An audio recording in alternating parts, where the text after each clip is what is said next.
Bueno, buenos días de nuevo. Evidentemente la tecnología nos va a ayudar a integrar el psicoanálisis con las neurociencias, pero bueno, optimismo no nos falta. La idea es integrar, y bueno, esta reunión tiene de particular eso, que vamos a incluir dos disciplinas, que en alguna época fueron psiquiatría y psicoanálisis como grandes antagonistas, pero hoy no, vamos a tratar de ver si las neurociencias y el psicoanálisis se hacen amigos. Y bueno, señalaba que tenemos el honor y la suerte de que una integrante formada en SAP, bueno, debute hoy en reuniones científicas y que una de las fundadoras, Liliana Judín, va a funcionar como comentarista, discutidora, ayudando a la discusión. Paso ahora a leerles el currículum de la presentadora. La doctora María Silvana González Borrega es médica psicoanalista formada en SAP, como dije antes, médica psiquiatra de adultos, médica psiquiatra infanto-juvenil y profesora titular de la materia Psicología Profunda en la carrera especialista en Psiquiatría Infanto-Juvenil de la UBA, con sede en el Hospital Italiano de Buenos Aires. También es magíster en psiconeurofarmacología. Los dejo con la presentadora. Bueno, buenos días a todos. Un gusto estar acá para empezar este diálogo entre psicoanálisis y neurociencias. Un poco la idea es traer los aportes de la neurociencia actual, para lo cual se me ocurrió empezar tomar como modelo la depresión, que es una de las consultas que más atendemos los psicoanalistas y que probablemente más necesidad de derivación al campo de la farmacología hay, y ha aumentado después de pandemia los trastornos de ansiedad y también los trastornos de pánico, con lo cual se me ocurre que esto es una necesidad para el psicoanalista. Para lo cual vamos a empezar. Primero voy a contarles las bases neurofisiológicas del enfermar. ¿Cómo es que se enferma? ¿Por qué el individuo enferma? ¿Cómo es que esto sucede? ¿Cuánto tiene que ver el ambiente en el cual el individuo crece? Y por otro lado, mostrarles cómo es que se puede curar, cómo cambia la neurofisiología con el aporte que hacemos nosotros desde nuestros consultorios con la terapéutica, y cómo también los fármacos pueden ayudar a los tratamientos. Y un poco le puse la pregunta, ¿los medicamentos ayudan al proceso terapéutico? ¿No? Que esta es un gran cuco que hubo muchos años acerca de que los medicamentos en realidad no ayudaban porque al trabajar sobre la angustia, bueno, cosas que ya son hoy por hoy perimidas, pero que bueno, vale la pena refrescarlo con conocimiento, ¿no? Bueno, entonces, primero vamos a tomar como legado, mira, se nos corrió para acá, un poco el legado que nos deja Freud. Ya Freud, como pionero, él ya había pensado, ¿no? Acá también está igual. Bueno, pero ahí para que lo vean. Y volvió a quedar igual, sí. Bueno, la idea de que la huella anémica deja, que la experiencia en el ser humano va a dejar una huella, obviamente es una de las propuestas iniciales de Freud. Él obviamente tenía la originalidad de lo que él propuso, radicó en suponer que la huella se inscribía en la experiencia y que además se inscribía en una serie de sistemas que él describe, y que de esta manera se constituía la vida psíquica como nosotros la conocemos hoy, inconsciente, preconsciente y conciencia. O sea que Freud ya había planteado de alguna manera algo acerca de lo que vamos a hablar hoy, que es la plasticidad del cerebro. Es decir, cómo esta experiencia, esta huella inicial, se va en el psiquismo transformando, qué espacio va teniendo en el cuerpo, y cómo esto acompaña el desarrollo y tiene que ver con el desarrollo de la subjetividad. En ese momento se trataba de intuiciones que tenía Freud, y él dice, ¿no?, acá en el proyecto de una psicología para neurólogos, él dice en un momento, en una parte, es probable que los defectos de nuestra descripción desaparecieran si en lugar de los términos pudiéramos usar ya los fisiológicos o químicos, ¿no? Es interesante su idea. La biología es verdaderamente un reino de posibilidades ilimitadas. No tenemos que esperar de ella los esclarecimientos más sorprendentes y no podemos columbrar las respuestas que decenios más adelante dará a los interrogantes que le planteamos. Bueno, esto termina sucediendo. En el año 2000 le dan el premio el Nobel a Eric Kandel, con lo que él trae de novedad acerca de lo que es la neurobiología y la neuroplasticidad. Y es una revolución. Entonces, a partir del año 2000 hay una revolución en lo que es la neurociencia porque cambia el paradigma de lo que es el sistema nervioso central. Todos los que estudiamos medicina hace muchos años atrás, yo también, bueno, conocíamos un sistema nervioso que estaba constituido por un número de neuronas y esas neuronas se nos iban a ir muriendo, íbamos a ir envejeciendo y no teníamos más que esperar la vejez. Bueno, hoy sabemos que esto no es así. Y esta posibilidad plástica que tiene el cerebro es toda una novedad. Antes estudiábamos en medicina un estímulo que pasaba a través de una red de neuronas, el estímulo era el mismo al empezar y al terminar. O sea que no había ningún tipo de modificación probable en el tejido mismo. Y esto es lo que, bueno, de alguna manera las neurociencias nos vienen a traer. Y acá tenemos un punto de encuentro, es decir, esta huella que describe Freud, un poco para empezar la charla, también tiene una inscripción a nivel del sistema nervioso central. Entonces, las huellas se inscriben, se asocian, desaparecen, se modifican a lo largo de toda la vida y también se pueden consolidar y formar lo que nosotros conocemos como memoria. La plasticidad participa en la emergencia, la plasticidad del sistema nervioso central va a participar en la emergencia de la subjetividad del sujeto. Y esto es lo que les voy a, de alguna manera, mostrar hoy. Y se expresa, de alguna manera, en cómo el ambiente, cómo el entorno donde el niño nace y emerge desde la gestación en adelante va a ejercer una influencia y que va a empezar a, de alguna manera, a cuestionar el determinismo genético con el que el individuo viene al mundo. Entonces, sabemos que la experiencia deja una huella. Esta afirmación ha sido confirmada por aportes recientes de la neurobiología y muestra cómo la plasticidad permite que la experiencia se inscriba, la plasticidad del cerebro. Esta plasticidad va a ser la base de los... Esto no se escucha, Ariel, ¿no? ¿Cómo? Esto es variable, me parece bien. Bueno, esta plasticidad es la base de los mecanismos de memoria y aprendizaje, es fundamental. Esto es con lo que nosotros trabajamos en nuestros consultorios. El proceso más fino donde se va a dar la transferencia de información va a ser entre las células. Ese espacio se lo llama sinapsis, entre las neuronas. Ahí va a ser el proceso más fino donde se va a dar el cambio molecular que determinó el premio Nobel de Kandel. La sinapsis va a sufrir una remodelación permanente en función de la experiencia vivida, ¿no? Y estos mecanismos de plasticidad, esta modificación química, neurológica, se va a dar todo el tiempo y a lo largo de toda la vida. Y esto va a ser lo que determine los procesos de modificación del individuo también.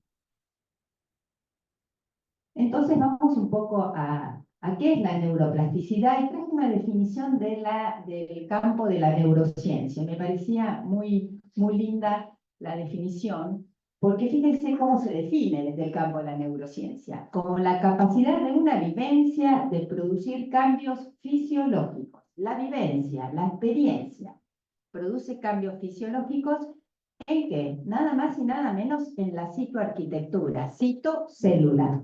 En la arquitectura celular, va a traer una modificación del sistema nervioso central, desde las etapas más tempranas mediante las experiencias y aprendizajes vividos. Obviamente, esto plantea una neuroplasticidad del sistema nervioso central dentro de un patrón fijo. El patrón fijo va a ser el patrón genético del individuo, pero ese patrón ese patrón fijo va a ser modificable de acuerdo a la experiencia de vida. Listo, mejor, estoy luchando con esto. Entonces, así vemos cómo a partir de la etapa gestacional y desde el nacimiento en adelante, estas modificaciones que tienen que ver con la experiencia van a modificar la red y van a empezar a darnos pautas acerca del desarrollo y de cuáles son, cómo se va a determinar la salud o cómo se va a determinar la enfermedad también. Ahora voy a ir contándoles un poco eso. Bueno, ustedes saben que las modificaciones tempranas se van a ir manifestando durante la infancia, durante la pubertad, menos frecuentemente en la tercera edad. Y esto sucede porque hay un periodo en el cual el neurodesarrollo es muy lábil, son la etapa gestacional y en las etapas tempranas. Se sabe que el estrés produce una alteración en los sistemas vulnerables de desarrollo. Y esta vulnerabilidad temprana se va a poner de manifiesto seguramente a partir de la pubertad, en la adolescencia y en lo que se llama adultez temprana. ¿Sí? La adultez temprana es un periodo que va entre los 18 y los 29 años. Este es el campo que más nos consulta, ¿no? Aunque hoy por hoy cada vez se viene viendo alteraciones de ansiedad mucho más tempranas a partir de pandemia. Entonces, esto se debe a que los cambios plásticos en estas etapas iniciales de la vida van a tener una recepción en el sistema nervioso central, que ya les voy a explicar cómo se da, y esto entonces abre en momentos vulnerables, abre a la respuesta de salud o enfermedad. Entonces, estas variaciones de los circuitos tempranos vamos a ver que modifican ¿qué? El pensamiento, modifican la conducta y modifican los sentimientos, que es con lo que nos van a venir a consultar, ¿sí? ¿Cuáles son los mecanismos de neuroplasticidad? ¿Por qué se da esto? ¿Cómo es que la experiencia trabaja en la plasticidad del sistema nervioso central? Porque modifica distintas cosas. La experiencia puede modificar la fuerza o la eficacia sináptica. No es lo mismo que nosotros tengamos una experiencia que genera un volumen X de transmisión con una eficacia sináptica noble, enaltecida, a que tengamos un empobrecimiento en esa transmisión. Esto va a dar una variable en cómo se va a registrar esa experiencia. Por otro lado, tenemos podas fisiológicas. El sistema nervioso central todo el tiempo crece y todo el tiempo tiene podas. Desde que nace, desde intraútero, nace en los primeros momentos, hay mucho crecimiento de neuronas y va a haber una remodelación, un refinamiento de los circuitos.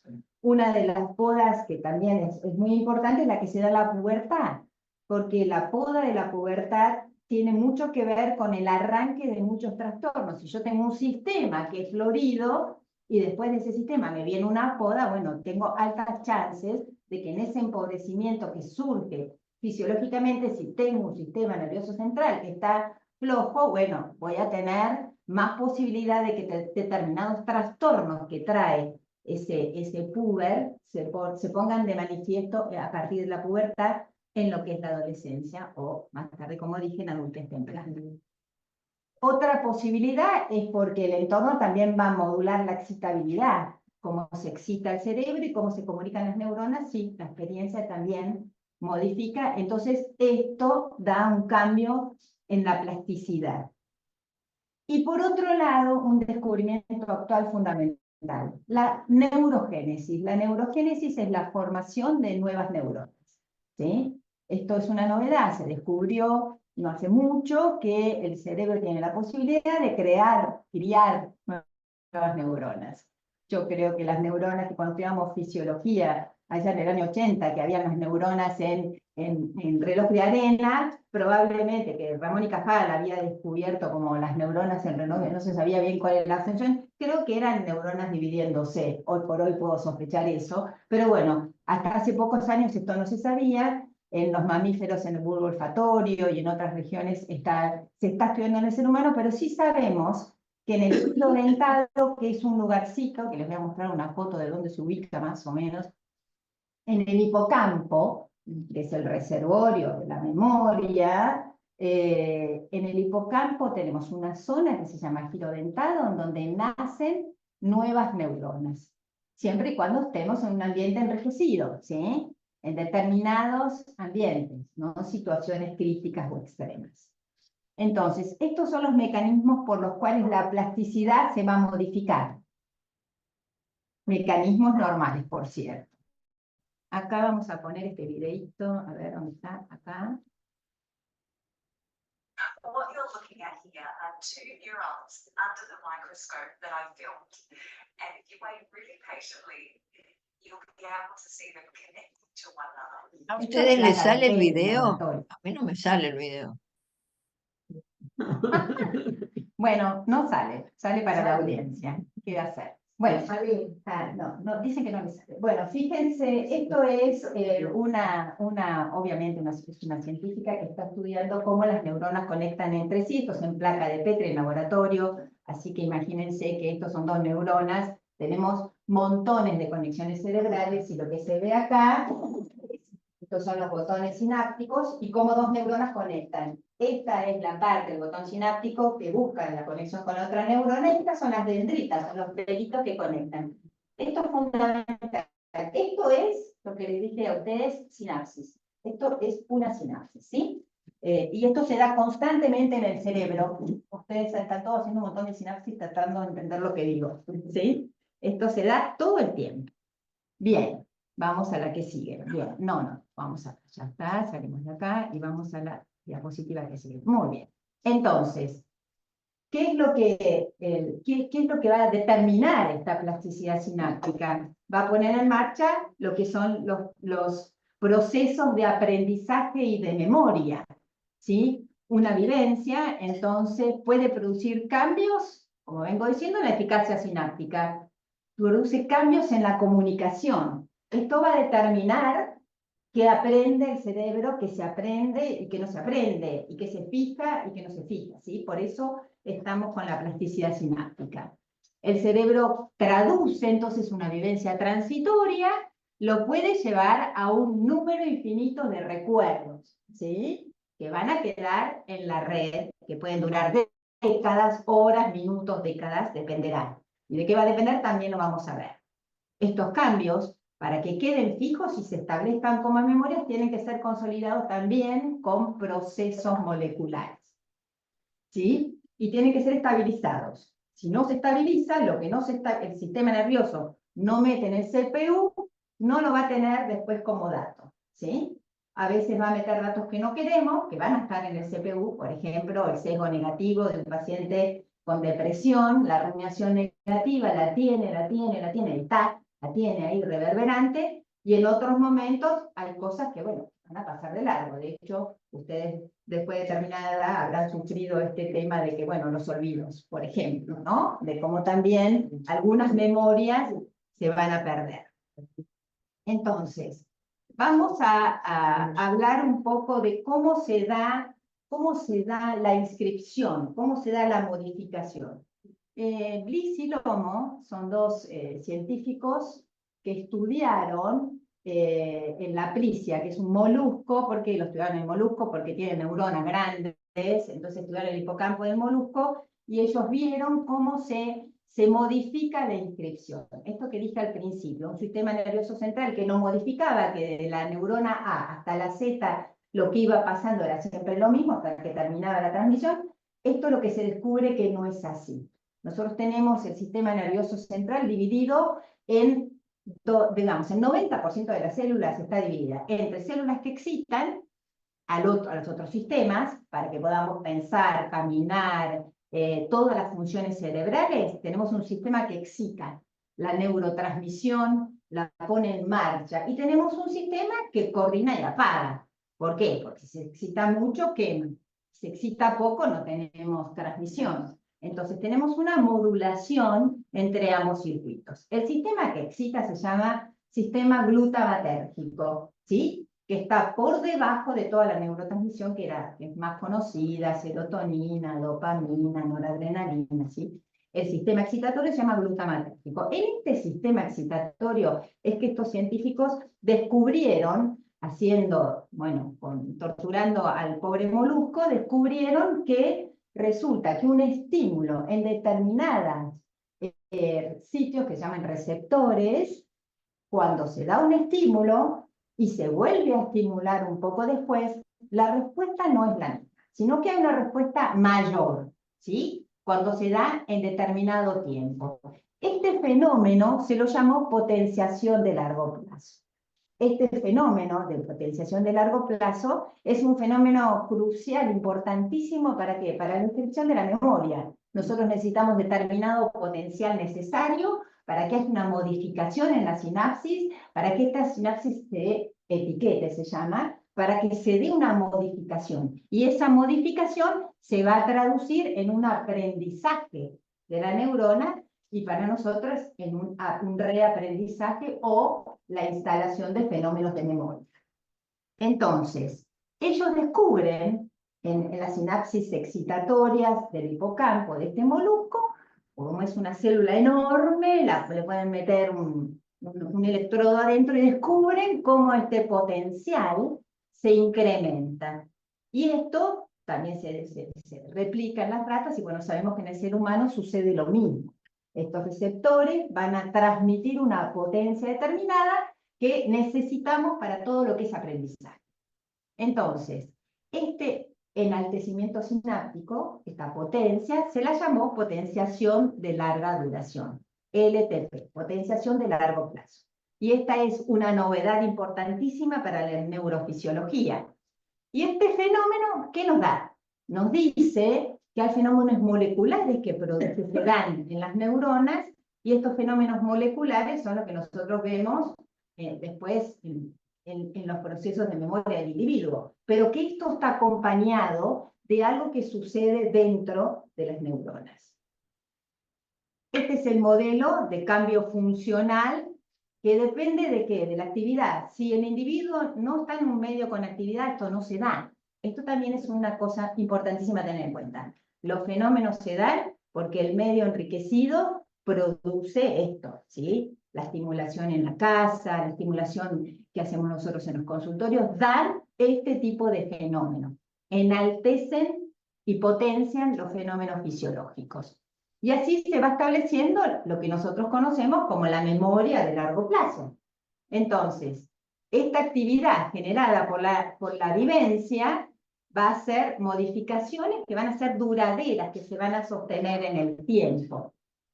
Y estas modificaciones, ¿qué van a cambiar en definitiva? ¿Cuáles son las modificaciones que nosotros vemos? Modifican el pensamiento, modifican los sentimientos, modifican la motivación, la conducta, es decir, que todos estos procesos tienen debajo una base molecular que va a modificar constantemente esta posibilidad en las personas. Entonces, vamos a ver ahora qué sucede cuando la persona se deprime. Estamos diciendo que hay una memoria. Entonces, así como tenemos un enaltecimiento, un LTP, que comienza con una sinapsis potente, que nos va a dar paso a una potenciación, a una inscripción de recuerdos importantes, y la formación, y aparte una cosa fisiológica, la potencia de esa transmisión termina en formación de nuevas dendritas, crecen más pelitos en la sinapsis. Entonces, esto es muy importante, el estímulo que recibe un niño en crecimiento, el estímulo para aprender, está desarrollando el sistema nervioso central, ¿sí? Entonces, termina con la formación de nuevos botones sinápticos. Ahora, ¿qué pasa si hay un empobrecimiento? Si no existe tal fuerza en la sinapsis. Se nos va a dar otro fenómeno, así como tenemos la potenciación de largo plazo, que empieza y termina con la formación de botones sinápticos, también tenemos la depresión de largo plazo. ¿Esto qué sucede? La depresión de largo plazo, cuando la transmisión, hablamos de los receptores glutamatérgicos, estos receptores estimulados que distribuyeron en la plicia, ¿qué pasaba? si estos receptores, en vez de estar estimulados con un potencial de acción fuerte o una potencia fuerte, no se da ese nivel de potencia, se producen una serie de modificaciones en el receptor en el cual el calcio que entra no es suficiente, entonces se ponen en marcha los mecanismos contrarios. En vez de hacer fosforilaciones de determinadas quinasas, se hace exactamente lo contrario. Entonces, ¿qué sucede? Se finaliza con la pérdida de esa conexión, ¿sí? Esto se llama depresión de larga duración. Fenómeno, obviamente, que nosotros vamos a encontrar en los estados depresivos, por eso se alteran las memorias en los pacientes depresivos, porque hay un empobrecimiento, ¿sí? Entonces, vamos a ver acá, puse una imagen también. Acá, fíjense acá, estas son dendritas. También todo es hecho en laboratorio, es una placa de PET, imagínense que en el cerebro esto es una cosa toda enrollada con miles de lucecitas en tal caso.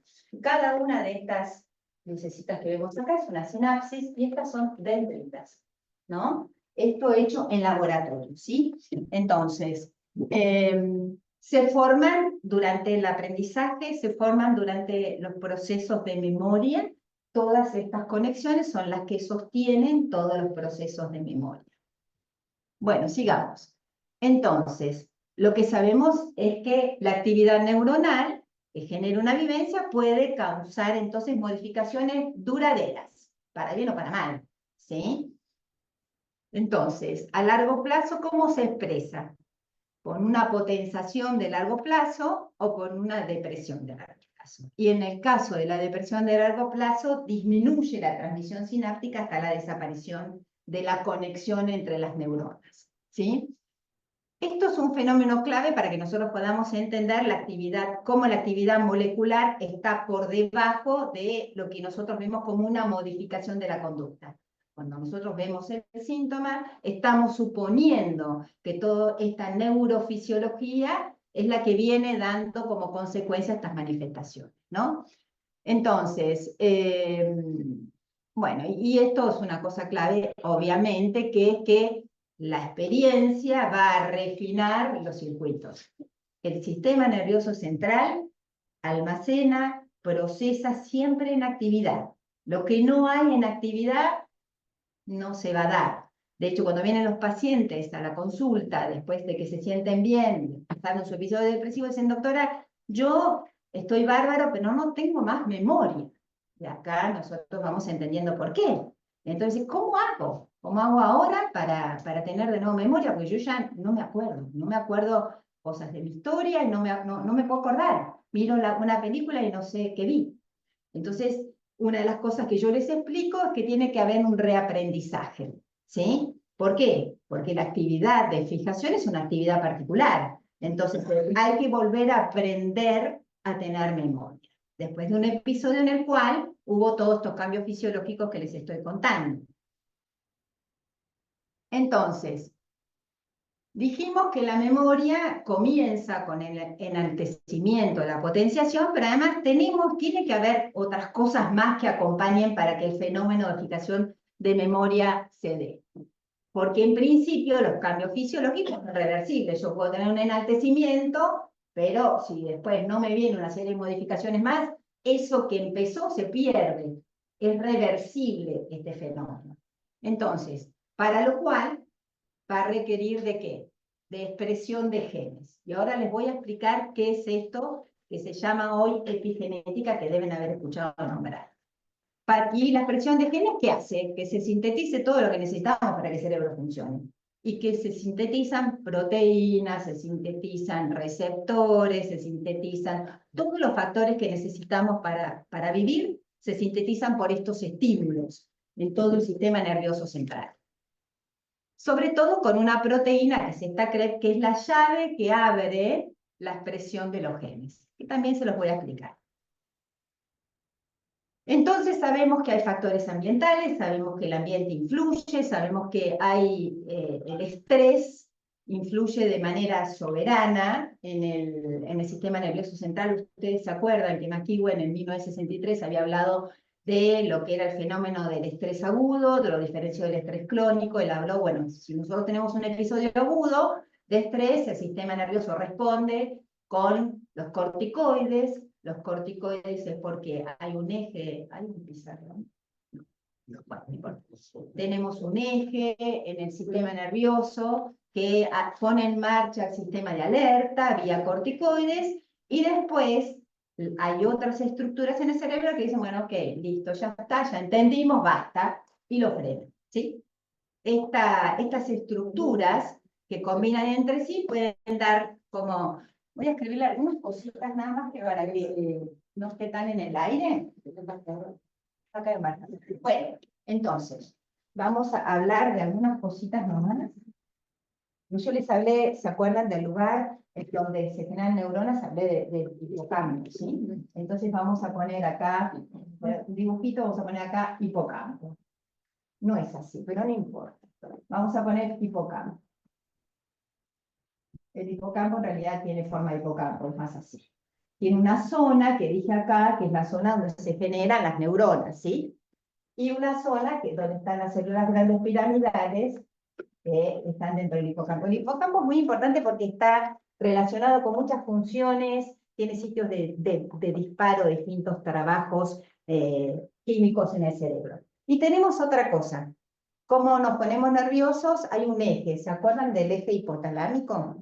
El eje hipotalámico adrenal, que pone en marcha que el hipotálamo, que está la parte donde están muy conectados con las hormonas, ¿sí? Acá es donde recibe el disparo desde las suprarrenales, recibe el disparo de que hay un fenómeno de estrés. El hipocampo entonces empieza a largar lo que se llama cortisol. El cortisol, ¿sí?, se lanza y en condiciones favorables se lanza hacia la corteza. Acá está la corteza, vamos a poner prefrontal, que es donde nosotros pensamos. Se lanza también y también incide al hipocampo. Y el hipocampo que dice, bueno, ok, ya entendí, listo, para, y manda una señal para que éste deje de mandar señales al tálamo. ¿Por qué? Porque el tálamo es el filtro de los estímulos. De hecho, una de las hipótesis de enfermar que tiene esquizofrenia es cuando el tálamo justamente ya no filtra nada, ¿no? Bueno, entonces, acá dijimos hipocampo, este es el hipotálamo. Lo que te escribo porque si no le hago un lío de palabras. Entonces, este es el eje neuroquímico, neuroendocrino, ¿sí? Y el hipocampo, donde tenemos las memorias que nos interesan a nosotros un montón, la neogénesis, es el que le pone el pará, que dice, bueno, basta, pará, ¿sí? ¿Qué sucede en el estrés crónico? En el estrés crónico, como hay una serie de cambios que van a arruinar esta estructura, esta función de parado no está. Entonces, los glucocorticoides siguen en danza destruyendo el sistema nervioso central. Y ahora les voy a explicar cómo. Volvemos acá. Entonces decimos que el ambiente vía estrés, se llama hoy, produce una alteración que va a terminar para nosotros viniendo el paciente ¿con qué? Con un cuadro depresivo, ¿sí? ¿Y por qué? Porque hay mecanismos neuroplásticos que están detrás de este cuadro depresivo, que son los que nosotros vamos a estudiar, y participan en la etiología de la depresión. Esto va a explicar distintos tipos de memoria, que son las que vamos a ir hablando a lo largo, sobre todo las memorias procedurales, que son las más tempranas, ¿sí? Las otras memorias participan el hipocampo. Ay, es un mamarracho. Bueno, participa el hipocampo, el mamarracho de allá, es donde nos interesa mucho por las memorias declarativas, que también ahora les voy a explicar cómo es que esto se da. Entonces llegamos a lo que es la epigenética. ¿Y qué viene a ser la epigenética? Justamente es el lugar en donde la experiencia va a hacer pie para modificar lo que va a ser la expresión genética. Ustedes saben que el primero que empezó a estudiar la epigenética fue Mini en el año 2006. Él estudia el sistema, lo primero lo estudia en ratas. ¿Y qué estudian? Las ratas, que son, digamos, están en un ambiente enriquecido, donde hay una mamá que la lame, que la limpia durante la primera semana de gestación, él estudia que estas ratas tienen una serie de receptores, los receptores RG, que son buenos, ¿para qué? Para no alarmarse frente al cortisol. Esta experiencia temprana en el hipocampo de la rata lo defiende al ratoncito del estrés. Y también vio que las ratas que estaban en poblaciones de ratas que no eran lamidas en esta primera semana, en esta primera experiencia temprana, no se daban, no tenían estos receptores, tenían otros receptores, los N. Y que estas ratas se alteraban más. Y que después, además, las ratas, cuando se las ponían en los laberintos, en todas las pruebas, no podían descubrir, no podían recuperar fenómenos para poder resolver los laberintos. O sea que esto se sospechaba también que tenían trastornos cognitivos que después se corroboran en el ser humano. Ahora, ¿qué sucede? Cambian las ratas de población. Entonces se ve también que en determinado tiempo esto es reversible, ¿sí? Y además, otra cosa más que años más tarde va a corroborar este equipo de científicos, es que además estos receptores se pueden transmitir de generación en generación. Eso fue en el 2006. Después, en el 2009, él hizo un estudio en niños que están, niños abusados y niños que fueron maltratados, y lo que se vio que los niños abusados, maltratados, tenían un índice altísimo de suicidabilidad. Los estudios post-mortem, hicieron este equipo, vieron que las modificaciones a nivel del hipocampo eran las mismas que se veían en estos estudios con las ratas. Entonces, se empezó a seguir haciendo este tipo de estudios y se vio que hay una vulnerabilidad temprana por los episodios, por el entorno, ¿a qué? A las modificaciones de cómo se va a tolerar o no los fenómenos de estrés a lo largo de la vida. Y terminaban muchos de ellos. Y después en el 2013, él publica también ya la cosa más relacionada con cómo se transmite de generación en generación esto. Entonces hay un aumento de la suicidabilidad y de los trastornos mentales en esta población de niños maltratados y niños abusados. Y también lo que corrobora, ya en ese estudio científico, es que la imipramina, uno de los antidepresivos, producía una modificación de este fenómeno. Ya ahí empiezan a estudiarse estas moléculas, a ver qué es lo que hacen a nivel de las memorias y del hipocampo. Entonces, la epigenética, para esto les voy a ir diciendo un poco, les voy a ir recordando, ¿no? ¿Qué es el ADN? El genoma está en lo que se llama el ADN, ¿sí? El ADN, lo habrán escuchado, que es el ácido desoxirribonucleico. Tenemos 30.000 genes, esos están distribuidos en todas las células del organismo, y la mitad de estas las tenemos en el cerebro. El material está, se llama ADN, el ácido desoxirribonucleico, pero los genes, no porque estén, se van a expresar. Y acá es donde nosotros vemos la incidencia del ambiente. Que estén no quiere decir que los tenemos en funcionamiento. Muchas veces por suerte, porque podemos tener enfermedades heredadas, y en una de esas tenemos la suerte que en un ambiente enriquecido esto no suceda. Entonces, los genes se van a expresar porque tienen un lugarcito donde hay un sitio, que se llama promotor, en donde tiene que suceder algo para que entre una llave y abra la expresión de ese gen, ¿sí? Esa llave necesitamos creer que es una proteína, que es la llave para que se abra. Esta proteína lo que va a hacer que ese gen se exprese. Y así nosotros tenemos, ¿cómo se expresa? Viene el ribosoma, en el ribosoma se acuerda la pelota esa, bueno, ahí ese gen que se expresa va a ser copiado y a partir de esas copias se hacen proteínas y todo lo que necesitamos. Esto sería el funcionamiento, digamos, adecuado. Ahora, ahora salió secuenciado, ya lo dije, así que lo voy a hacer. Entonces, ¿dónde está el ADN? El ADN está en los cromosomas, ¿sí? Los cromosomas tienen dos estados.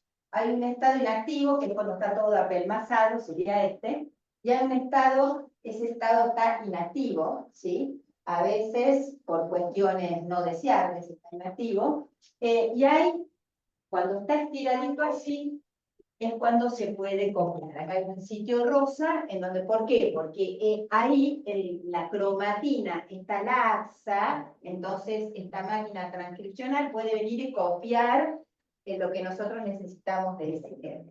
¿Cuáles son los factores que van a determinar que se produzca esto? Y fíjense, hay muchos factores del ambiente. ¿Qué pasó en la niñez? ¿Qué pasó intraútero? Si hay drogas de consumo, el envejecimiento, la dieta, todo lo que tenga que ver con exposición temprana a noxas van a determinar la metilación. ¿Qué es la metilación? La metilación, estas son proteínas donde se enrosca el ADN. Acá está el ADN, ¿sí? El ADN siempre está, ¿se expresa o no se expresa? Entonces, si estas colitas de acá se pegan entre sí, eso se llama metilación, esos puentes enroscan las proteínas, entonces viene la máquina transcripcional, no puede transcribir. Este gen, aunque sea un gen deseable, no se va a expresar. Y esto es por influencia del entorno. Esto es lo que se llama epigenética.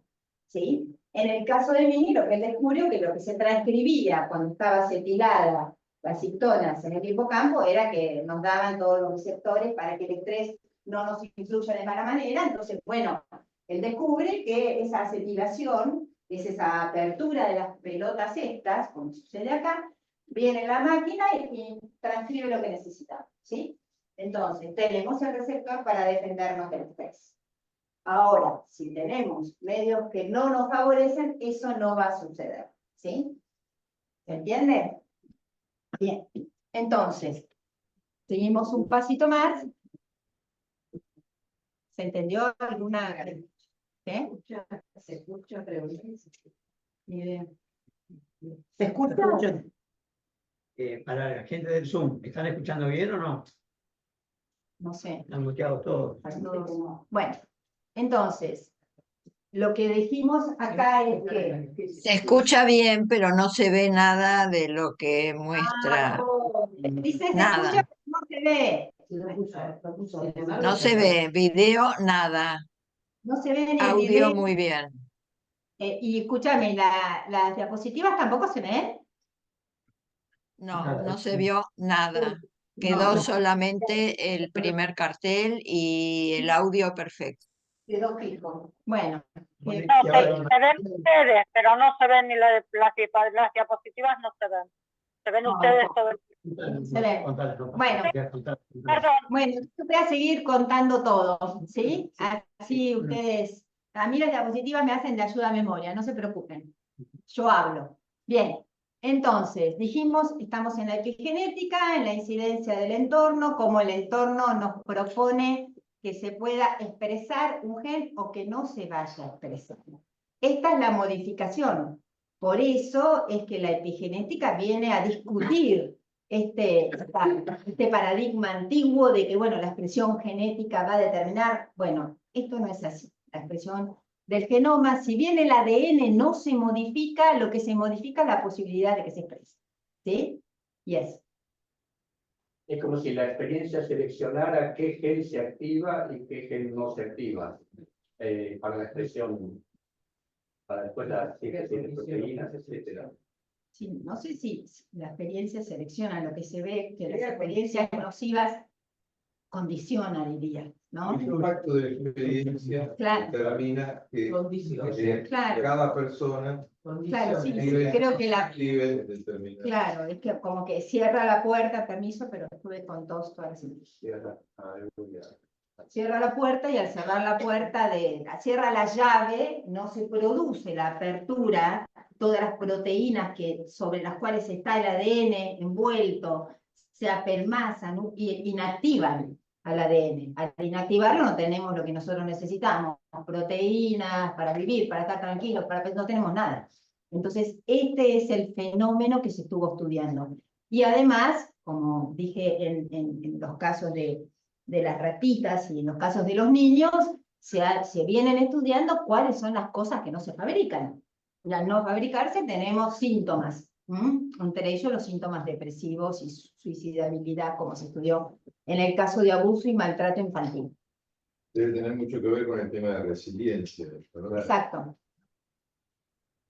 Entonces, y una cosa que dijimos, que yo les nombré, es esta novedad, que es la neurogénesis. Porque esto de que se generen nuevas neuronas es fundamental para el aprendizaje. Nosotros necesitamos neuronas nuevas con nuevas capacidades, que se hagan nuevas conexiones, que se instalen nuevas redes, para poder recuperar lo que está averiado. Entonces, las tasas más altas de neurogénesis lo que van a hacer, obviamente, van a ayudar a los procesos de memoria, a la instalación de tipo de memoria, de tipo declarativa, y va a favorecer también la formación de engramas de memoria, ¿sí?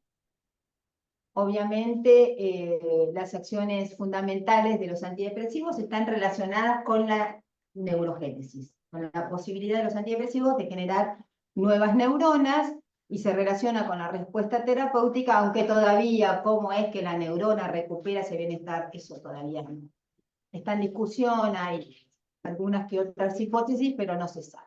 Bueno, estas nuevas neuronas van a tener más plasticidad, por ende van a tener mayor amplitud, van a tener un aumento de receptividad de la experiencia, con lo cual va a haber más redes, y si tenemos más redes, tenemos más conexiones, más plasticidad. Si tenemos un hipocampo saludable, tenemos la capacidad de tener nuevas neuronas que van a ir a distintos lugares, y tenemos la posibilidad de que la posibilidad de aprender, de tener nuevas vivencias, fundamental en la recuperación de nuestros tratamientos, ¿no?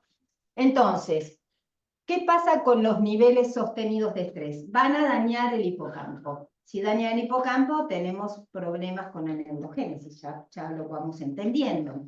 Dañan el hipocampo y provocan una alteración morfológica de la neuroplasticidad, y que empieza a haber un empobrecimiento de la red.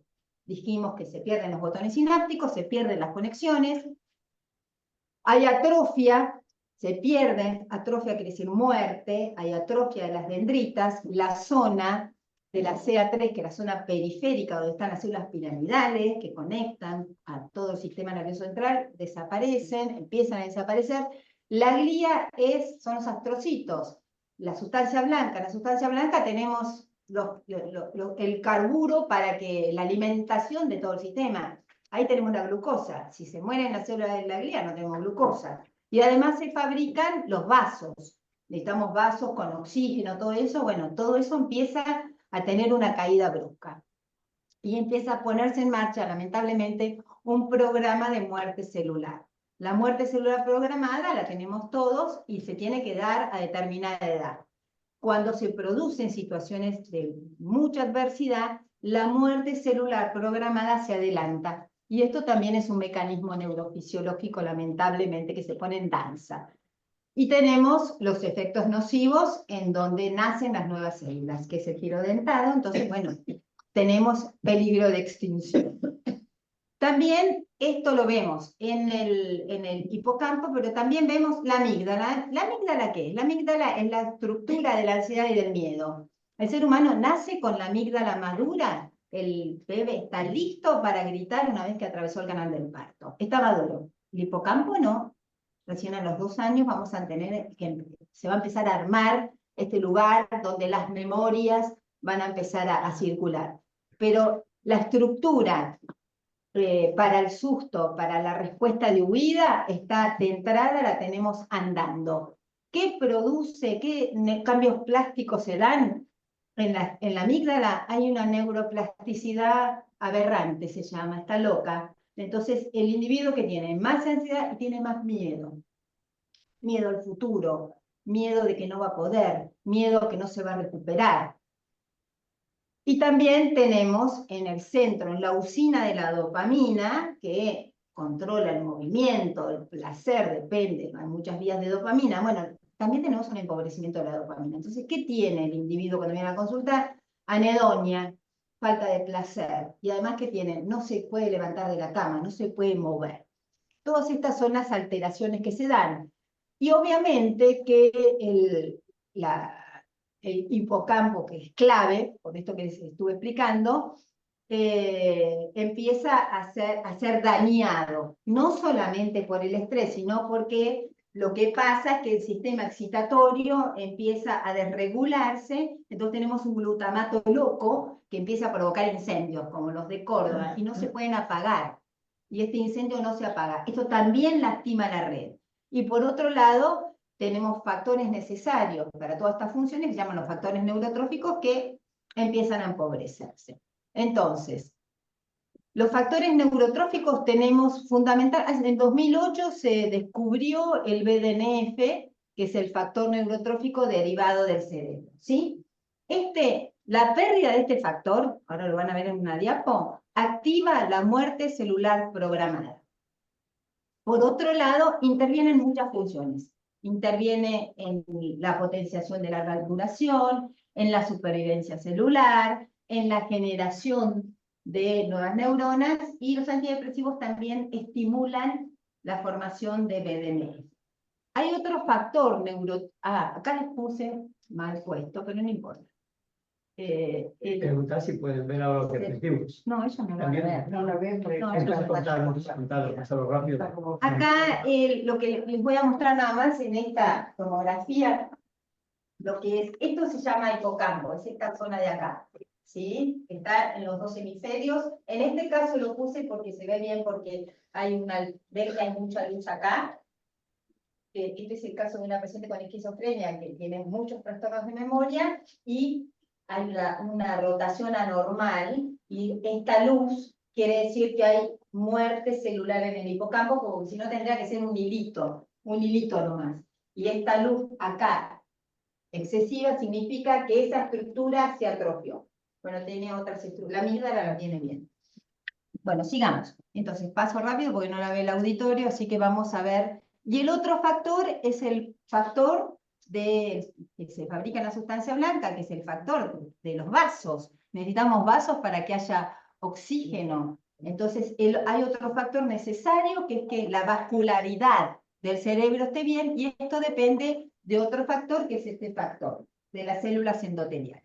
O sea que además de todo necesitamos que se sinteticen estas cosas. Necesitamos que los genes transcriban y expresen estos factores. Si no los tenemos, estamos complicados.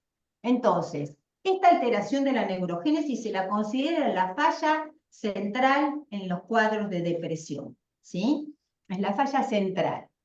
¿Qué aumenta la neurogénesis? Los antidepresivos, que es una de las funciones fundamentales, se relaciona con la respuesta terapéutica del antidepresivo, y los mecanismos de cómo la neurona, sigo diciendo lo mismo, no se sabe cómo se recupera el ánimo, pero probablemente cuando hubo buena respuesta, nosotros ya al mes de empezar cuando tenemos la suerte de que el antidepresivo elegido sea el adecuado, probablemente el paciente ya al mes puede empezar a decir que no tiene tanta angustia y que no tiene tanta tristeza, y aparentemente sería por un fenómeno de neurogénesis. ¿Cuáles son las variables que disminuyen la neurogénesis? La edad, el consumo de drogas y lo que venimos diciendo, el estrés. Entonces, los factores deleterios de la neuroplasticidad cambian el metabolismo, producen la muerte celular programada, la adelantan, y alteran todas las funciones fisiológicas del cerebro, con lo cual estamos frente a la enfermedad. Esta disminución de la neurogénesis, ¿qué hace? Que los recuerdos estén deteriorados. Ese recuerdo de lo bueno deteriorado hace a que la duración también del episodio depresivo sea mayor. La fijación de un episodio depresivo es, digamos, memoria para un nuevo episodio depresivo, así que hay una serie de alteraciones que mantienen la percepción del malestar de una manera incorrecta. El pensamiento repetitivo también tiene que ver con que tenemos una actividad amigdalina también, que la amígdala está a full, dándole ¿qué? Ansiedad, miedo, a un sistema de memoria deteriorado, que está con una función básica que no es buena. Entonces, de ahí tenemos el sesgo negativo, la reiteración negativa, porque se produce todo este descontrol, ¿no? Los antidepresivos pueden llevar a un rango fisiológico normal.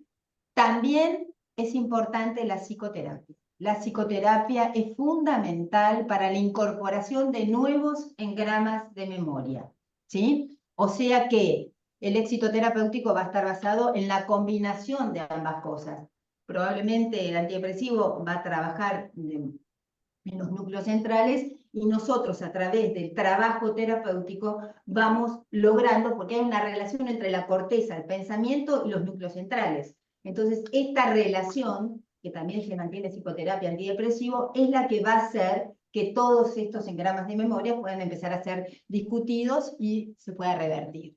Entonces, así llegamos a todas las manifestaciones de la depresión: la tristeza, la angustia, dijimos antes, y la ansiedad, que tiene que ver con la amígdala, la rumiación depresiva, la lectura negativa de los acontecimientos, la falta de dopamina nos va a dar falta de placer, también nos va a dar falta de movimiento, falta de voluntad, dificultades en la concentración y la memoria, es una pérdida muy importante también por alteraciones dopaminérgicas, dificultad de fijar las nuevas memorias, puede venir con insomnio y hipersomnia, eso en algunos casos, y aumento o descenso de peso, y obviamente ideas de suicidio o ideas de muerte. Entonces, ahora les voy a explicar cómo es que funciona, cómo funciona un antidepresivo. Lo que hace el antidepresivo es, ustedes saben, esta es una neurona normal que tiene vesículas con neurotransmisores. ¿Qué sucede? En la normalidad se abren las vesículas, pasan al espacio sináptico y inciden en el otro terminal. En el caso de la depresión, lo que se ha visto es que acá la cantidad de neurotransmisores es muy pobre. Entonces, los antidepresivos que se inventaron, ¿qué es lo que hacen? Bloquean el sitio a la aspiradora que saca el antidepresivo del espacio sináptico. Sí, claro, bloquea la recaptación. Si yo en vez de tener la serotonina 1 milisegundo, la tengo 1,5 milisegundos, esto es un cambio notable, ¿sí? Acá, entonces tenemos mayor cantidad de exposición en tiempo y eso empieza a ser una serie de cambios fisiológicos que se van a ver acá, en esta diapositiva. Esto ya... ¿Puedes explicar de nuevo eso último de ¿Sí? depresión? Vamos para atrás. Y pensar que no te están viendo, tratar de explicar de una manera más. Entonces, decimos que si yo tengo entre neuronas una neurotransmisión empobrecida producto de la depresión, ¿sí? Como tengo, ¿cómo se llama? Poca neurotransmisión, lo que yo hago al bloquear la recaptación en el espacio sináptico es que tengo esta neurotransmisión. Al tenerla más tiempo, entonces, la terminal que está del otro lado va a tener más posibilidad de estímulo. Y esa posibilidad de estímulo hace un cambio de respuesta adentro de la célula, ¿sí? Este sería el primer mensajero, que es el que se abre el espacio sináptico. Y va a movilizar segundos mensajeros dentro de la célula. Estos segundos mensajeros, ya estamos dentro de la célula, vamos a ver qué hace la depresión y el estrés. Baja la neurotransmisión, aumenta el cortisol, dijimos, aumenta el glucocorticoides, y pone en marcha todo lo que nosotros no queremos. El programa de muerte celular, también dijimos que el sistema excitatorio puede estar sacado, entonces tenemos muchísimo calcio, el calcio intracelular tiene que tener un volumen determinado. Si se va de volumen, nos mata las mitocondrias, entonces la usina, que es la mitocondria de la célula, se empieza a morir. Entonces, bueno, acá como ven, empezamos a tener un descalabro. El segundo mensajero es el que va, a partir de la membrana, empezar a trabajar en cascadas. Estos son globitos azules, son todas cascadas intracelulares, para hacer modificaciones de recuperación. Y así llegamos entonces, ¿recuperación de qué? Del BDNF, ¿sí? Del factor trófico cerebral. El factor trófico cerebral, como dijimos, se pierde por factores genéticos y el desarrollo, por la repetición de los episodios depresivos, por enfermedades y por insuficiencia vascular. Todo esto lo que va a hacer es una falla en la señal neuroplástica. Esta falla va a hacer que tengamos esta BDNF, este factor trófico cerebral en descenso, entonces todo el programa de muerte celular y atrofia se pone en marcha. Bueno, Nosotros, estamos hablando específicamente ahora de los antidepresivos, tenemos la posibilidad por distintas vías de recuperar algunas cuestiones de cascadas que se ven alteradas por la falla, se pueden recuperar, ¿sí? Como se ve acá, ¿para qué? Para que se vuelva a sintetizar el factor neurotrófico derivado del cerebro. Ahora, estos serían los segundos mensajeros, y dijimos que para que la memoria se sostenga tiene que haber cambios en el genoma, tiene que haber expresión de genes. Y esto se da porque después de determinado tiempo empieza a haber, acá tenemos la neurona, le pusimos el IRS, y tenemos acá los receptores, los segundos mensajeros llegan al núcleo. ¿Qué van a hacer en el núcleo? Van a estimular, dijimos, hablamos de una llave, ¿no? Van a estimular, van a poner la llave para que se empiecen a sintetizar genes rápidos que van a dar genes tardíos. Y estos genes tardíos van a ser los responsables ¿de qué? De que volvamos a tener la recuperación, de que volvamos a tener el ARN para sintetizar todo lo que la neurona perdió. Este es el mecanismo a través del cual se considera que, por eso damos los antidepresivos y la psicoterapia, tienen que ser sostenidas en el tiempo. ¿Para qué? Para que lleguemos a la fabricación de esto, de manera de que si hubo una metilación del ADN, si la expresión del genoma está cerrado, está bloqueado, nosotros lleguemos a que la expresión y la neurofisiología vuelva a estabilizarse. Por eso es que los cambios y el sostén tiene que ser duradero para lograr esto, ¿no? Bien, entonces, Perdón, ¿qué? ¿hay un tiempo promedio de esa medicación? Son 6 meses. Sí. Bueno, vamos directamente a las conclusiones, ¿ya está? Sí, sí. Bien. Sí, para que pueden Muy bien. Entonces, esperen. Siga lo que necesiten. Comentarios son.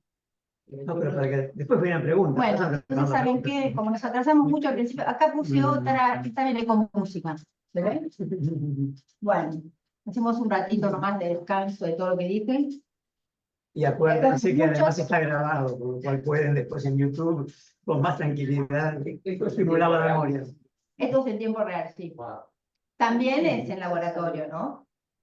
En laboratorio, sí. Esas son las sinapsis. Sí, esas son las sinapsis, ¿no? Esto es en placa de Petri, quiere decir que es mucho más empobrecido. Imagínense que lo que nosotros estamos andando es a todo lo que da. ¿No? Divertido. Bueno, a ver, vamos a ver.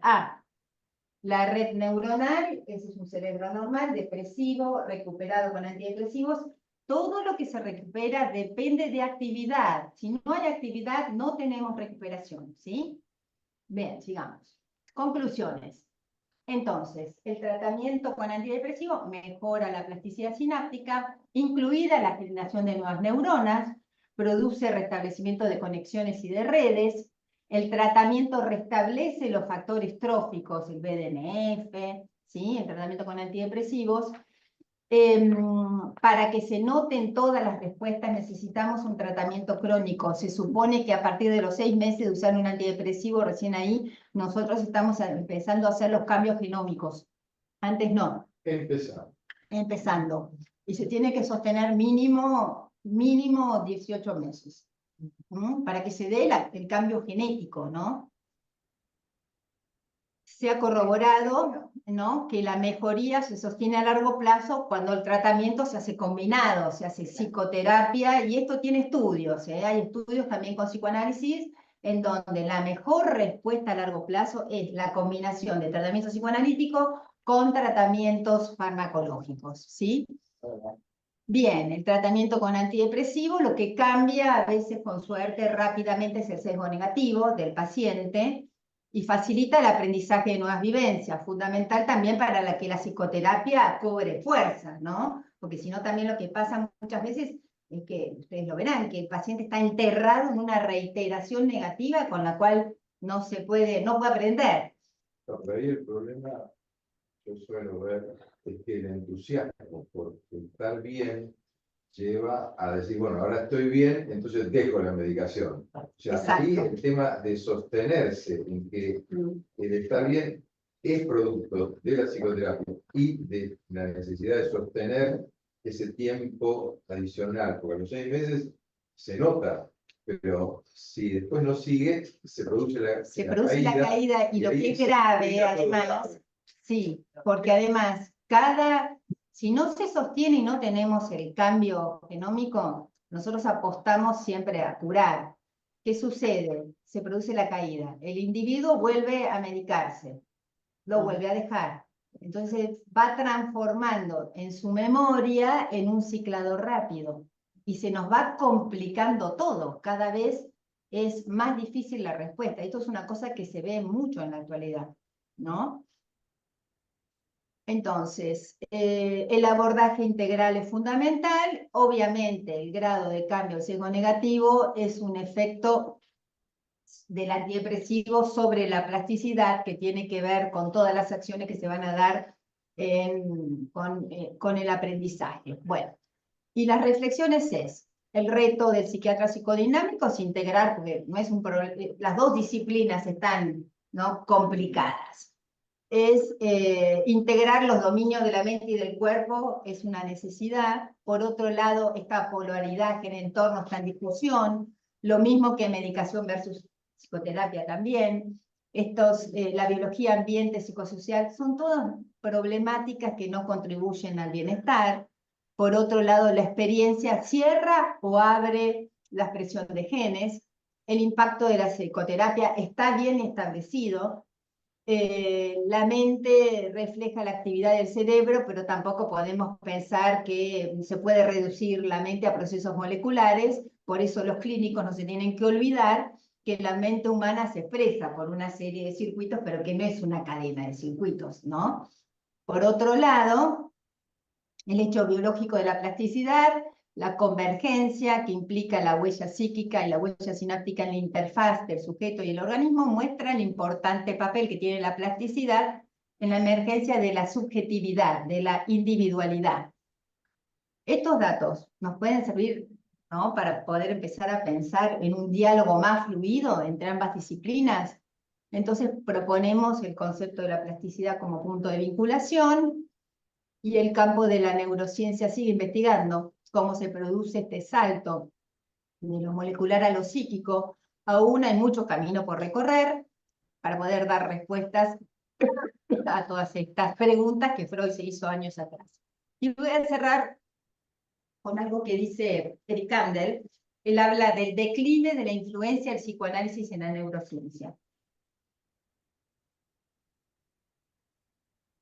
Él dice que este declive se da, que es lamentable, y se da es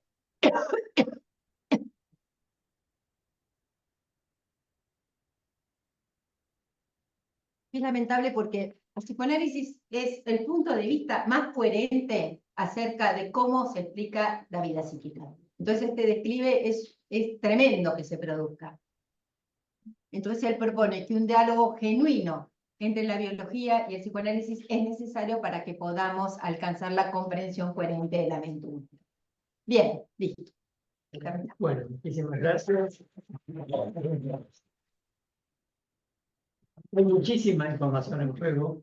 Les recuerdo que se pueden ver en YouTube para practicarlo y como estímulo de memoria, ¿no? Y como un elemento que nos va a ayudar mucho. Pero además ahora Lili va a tratar de ayudarnos con fuentes a que se dé el diálogo.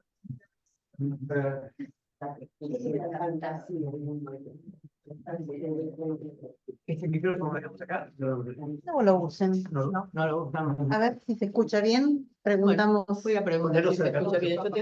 Yo no hablo demasiado fuerte, pero voy a intentar hablar un poquito más fuerte. Bueno, por supuesto que comenzamos agradeciéndole a Silvana la clase excelente que nos ha brindado, sí, magistral en todo el sentido de la palabra, que nos ha brindado como para desasnarnos de muchas de estas cosas y para que el desafío que nos plantea Kandel sea un desafío que podamos tomar. Yo quería puntualizar, o voy a tratar de puntualizar algunas cuestiones, muy resumidamente, me doy cuenta porque Después lo voy a seguir trabajando con Silvana, algunas de las cosas que traigo, pero que no las voy a comentar ahora porque van a ser sumamente largas. Una es pensar que el aparato psíquico, lo que los psicoanalistas llamamos aparato psíquico, es ese órgano que nos sirve para comunicarnos. O sea, el cerebro nos sirve para tomar noticias y para movernos en el medio. Sin cerebro no nos podríamos mover, no habría movimiento. Pero la idea de aparato psíquico en los humanos, especialmente, tiene que ver con una noción que tiene que ver con comunicación y con comunicación entre humanos. Yo creo que lo que nos está contando Silvana, lo que nos ha contado, muestra la evidencia que es eso, que es el contacto, la experiencia humana, en la formación de todo lo que es el cerebro, y ahí sí diríamos cerebro-mente, como una unidad, que ya no son dos cosas distintas. Pero hasta ahora, digamos, un poco las teníamos diferenciadas en eso. En el ser humano, el cerebro y la mente están intrínsecamente unidas. La denominación de mente viene de nuestra historia y de la filosofía. Yo creo que otra de las cosas para puntualizar, que me parece muy interesante, es cómo podemos pensar que hay dos cuestiones. ¿Qué quiero decir esto? Que con comunicación, también con información. O sea, no hay forma de comunicarse si no es informándonos. Informándonos del medio, si hablamos más de nuestra parte motora, informándonos tomando como información todo lo que nos viene de otros humanos y del medio también, por supuesto. El nivel de la codificación es un nivel de variables biofísicas. Y hay otro nivel de la información que es cómo se procesa la información, que es cómo nos permite la comunicación o cómo nos permite el movimiento. Y ahí tenemos transformaciones de estas variables biofísicas, que creo que lo estoy traduciendo un poco a otro lenguaje, lo que nos ha explicado muy claramente a nivel neuronal y cerebral Silvana. Entonces, ¿cuál podría ser un puente? Un puente podría estar dado en poder ir teniendo claro, y creo que con la idea de redes neuronales y de plasticidad, lo mismo que con las modificaciones de las potenciaciones a largo plazo. Empezamos a tener idea de lo que pueden ser, o que podemos entender en nuestro plano, desde el psicoanálisis, en algo así como propiedades o características de lo psíquico. La noción de memoria acá es central. Para Freud lo que existen son memorias. O sea, de alguna manera todo nuestro inconsciente, o sea, una buena parte de nuestro inconsciente está dado por memorias, donde las memorias también procesan paquetes afectivos. ¿Mm? Entonces, es otra manera de verlo para ir encontrando puentes. O sea que los puentes podrían estar en lo más fuerte de las teorías y de algunas teorías. Los que nos hemos acercado a este tema con Eduardo y Sájarov, recordamos que Eduardo decía, tomando a un psicoanalista finés que se llamaba Benjamin Rubinstein, él decía que las teorías psicoanalíticas eligen los datos, o sea que hay muchas teorías psicoanalíticas. Acá es importante, a ver, ¿a qué teorías psicoanalíticas nos vamos a referir? Que las teorías psicoanalíticas eligen los datos, las diferentes, pero los datos no seleccionan entre teorías. ¿Qué quiere decir esto? Que teniendo los datos no tenemos modo de elegir las teorías y entonces estamos en una Babel teórica. O sea, tenemos muchas teorías psicoanalíticas, pero no sabemos cómo discernir la validez de unas y otras. Y que esa posible validez y ese discernimiento entre teorías quedaría no sé si daría de baja, pero por lo menos se permitiría refutar unas cuantas, serían los conocimientos que se tienen del cerebro, del funcionamiento cerebral. O sea, una teoría psicoanalítica no podría formular algo que el cerebro no puede hacer o no puede realizar, dicho en sencillo. Acá encontramos un puente importante y de cómo las neurociencias, que son teorías que provienen de la neurociencia, pueden ayudarnos con las teorías psicoanalíticas. Yo acá, si tengo que pensar un poco, que no lo voy a hacer, pero lo voy a nombrar solamente porque creo que no hay tiempo y me gustaría que mucho más se utilice para conversar con Silvana. Yo tomaría dos teorías, que es la teoría freudiana, para ir viendo algunos de los elementos, poder discutir el modelo del proyecto que trajo ella, incluso el modelo de la interpretación de los sueños con las teorías de la memoria y con la neuroplasticidad. Y la otra teoría que dentro del psicoanálisis me parece interesante, muy interesante, que sí tiene que ver también con esto y que no estaría refutada de ninguna manera, es la teoría de las relacionalistas, por la importancia absoluta que le dan justamente a las vivencias y a la experiencia. No voy a entrar en ninguna de esas, será para otra discusión. Otra de las perspectivas que trajo Silvana es el papel del ambiente en el desarrollo psíquico, donde enfatiza las investigaciones de la neurociencia, que destacan cómo las experiencias tempranas y el ambiente influyen en la expresión de los genes y el desarrollo cerebral. Esto se alinea claramente con teorías psicoanalíticas sobre la importancia de las relaciones tempranas, obviamente, y le da a las neurociencias le podría dar a las neurociencias interpretaciones profundas acerca de estos contactos. Por ejemplo, sé que en este momento recién se están haciendo investigaciones sobre el tacto desde las neurociencias, cosa que siempre se descuidó el tacto en los bebés, y se está descubriendo que el tacto es realmente fundamental en el proceso de aprendizaje. Y tan es así que, por ejemplo, hay enfermedades que alteran algún otro de los sentidos, o sea, tenemos enfermedades de la vista, de los aparatos sonoros, etcétera, etcétera. O sea, tenemos sordera, podemos tener ceguera, etcétera, pero no se conocen, salvo enfermedad, alguna cosa muy, alteraciones en el tacto. Y el tacto al bebé lo ayuda muchísimo en el aprendizaje. Estas investigaciones de neurociencia nos pueden abrir también otra sección más interesante dentro del psicoanálisis. Otro planteo de Silvana fuerte está apoyado ahora en la noción de plasticidad, y es que la combinación de psicoterapia y medicación, evidentemente, especialmente en las situaciones, no solamente con los antidepresivos, también con las situaciones de angustia, de pánico, etcétera, producen realmente diferencias muy grandes en el tratamiento de la cura. Bueno, acá entramos a preguntarnos entonces. Bueno, y por supuesto determinismo versus plasticidad, que es otro. Acá podemos preguntarnos algunas cosas que son interesantes como para empezar a hacerse preguntas. ¿Cómo podría la plasticidad neuronal desafiar los conceptos freudianos clásicos de fijación y regresión? Por ejemplo, esa sería ver cómo podríamos. Otra, ¿en qué medida la epigénesis cuestiona la teoría psicoanalítica de las pulsiones? ¿Qué teoría de la angustia podríamos reformular a partir de todo lo que nos está contando Silvana? ¿Se podría descubrimientos sobre la plasticidad neuronal?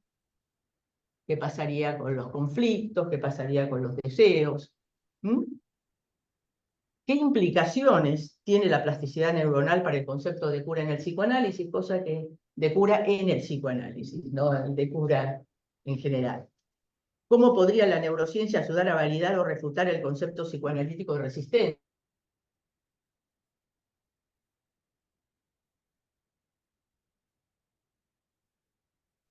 O sea, hay muchas cosas que me parecen muy interesantes, que son preguntas que esta exposición nos hace y que, bueno, y por supuesto hay una que me parece crucial, que creo que también la planteó Silvana y es para seguir desarrollando, es cómo afecta la idea de plasticidad neuronal a la teoría psicoanalítica del trauma.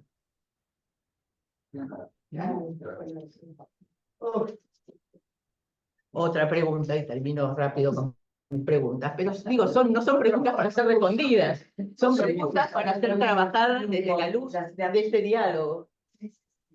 ¿Cómo se podría reinterpretar el concepto freudiano de compulsión a la repetición a la luz de los descubrimientos de la plasticidad neuronal? ¿Mm? ¿Cómo podría la neurociencia informar nuestra comprensión de la transferencia en psicoanálisis? Que también se puede, digamos, habría que pensar, son toda una cantidad de conceptos que habría que empezar a repensar, pero que son los conceptos básicos que hacen a los fundamentos de nuestra disciplina. Bueno, y cómo se podría reconciliar la idea de un inconsciente dinámico con los modelos neurocientíficos actuales, por ejemplo. Podría haber muchas más. La que dije antes de la teoría de la angustia, cómo habría que reformular en función de lo explicado por el estrés, etcétera, la teoría de la angustia. Bueno, nada más y muchísimas gracias por habernos...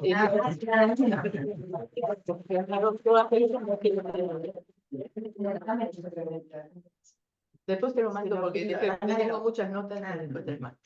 Para ampliar, para seguir pensando y para seguir trayendo novedad, ¿no? Sí. Para el nuevo encuentro. Para el nuevo encuentro, claro. Claro, seguir organizando. ¿Quieren hacer más preguntas? No.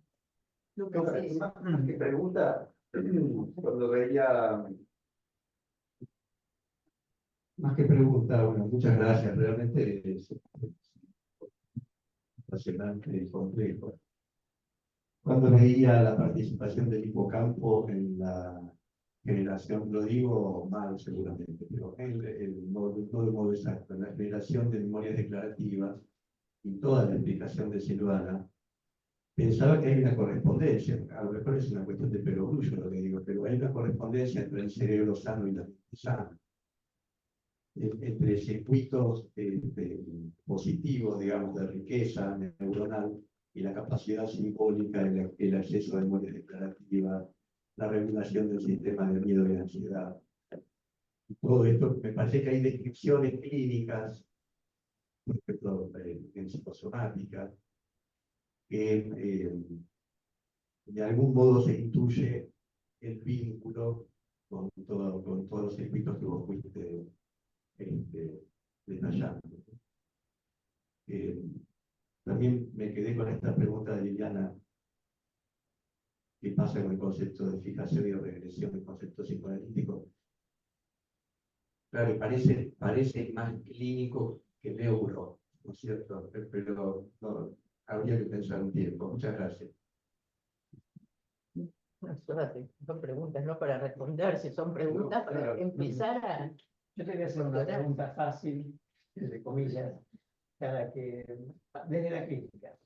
Porque una de las suposiciones que está en juego también acá es la del sujeto versus cerebro. También tomando lo que dice Lucas y Rubén, Rubén ha hablado de un cerebro intestinal, inclusive de un cerebro ligado a la placenta. Ahora, la pregunta clínica es, dijiste que al pasar, que uno de los problemas de la depresión es encontrar el antidepresivo para esa persona determinada.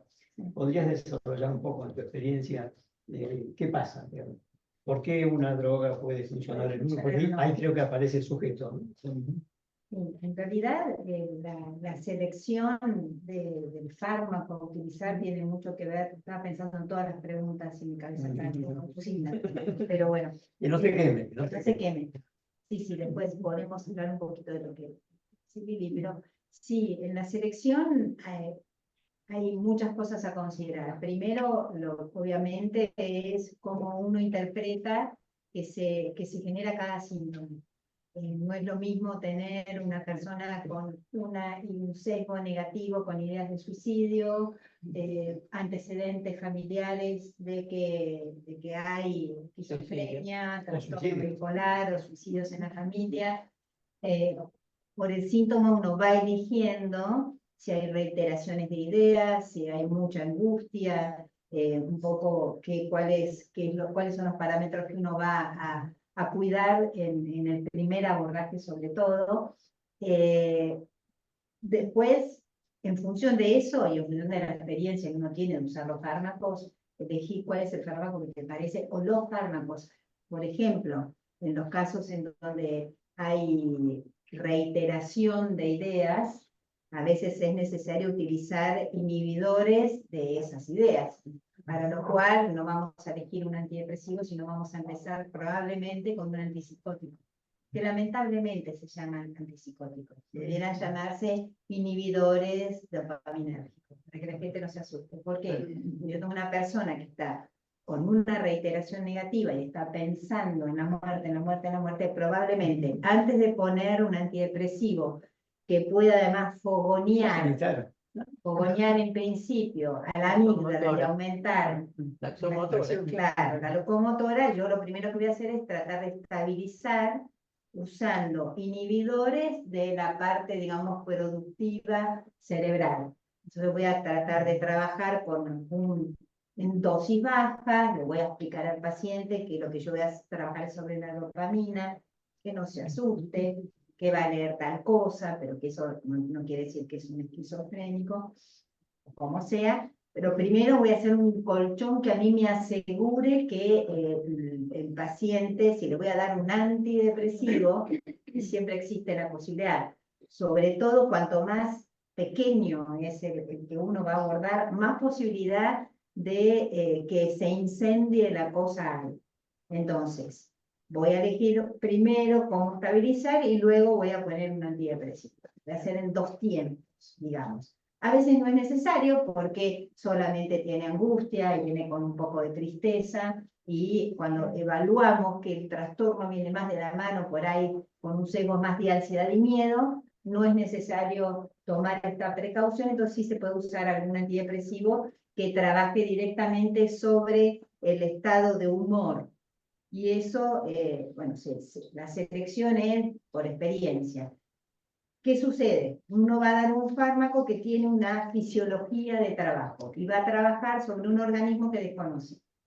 Entonces, yo puedo dar un fármaco que yo uso mucho, pero ese organismo puede metabolizarlo rápido, metabolizarlo muy lento, entonces voy a tener muchos efectos adversos, o metabolizarlo mal. Antes de la pandemia, teníamos un estudio por saliva que se mandaba a España, en el cual teníamos, según el ADN del individuo, se combinaba cuál era el perfil químico del organismo, con el cual podíamos saber cuál era el antidepresivo y cuál era el fármaco que iba a andar mejor y cuál era el que no iba a andar de ninguna manera, por bueno que sea el fármaco. Entonces hay muchas variables bueno, que se ven en la práctica. A veces tenemos la suerte de que el fármaco elegido funciona bien, lo recibe bien. Lo primero que le digo, mira, lo más importante es no me hizo nada, es que no te haga nada.